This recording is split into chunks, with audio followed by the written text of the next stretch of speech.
சிவபெருமானை வணங்கினால் என்ன கிடைக்கும்? நிறைய பேர் நம்மளை பார்த்து கேட்கக்கூடிய அது அற்புதமான கேள்வி.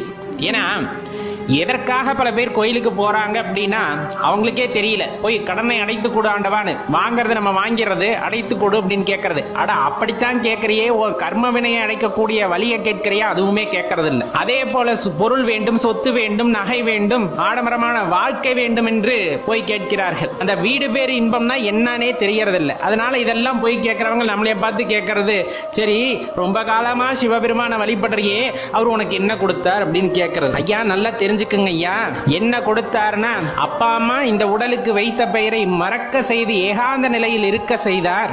பற்றற்ற நிலையிலேயே வாழ்வதற்கு பழக்கப்படுத்தினார். எப்பொழுதுமே அந்த பஞ்சாட்சரத்தை சொல்லிக் கொண்டிருக்கக்கூடிய அந்த வாய்ப்பை நல்கினார், அந்த மகிழ்ச்சியை உண்டாக்கினார்.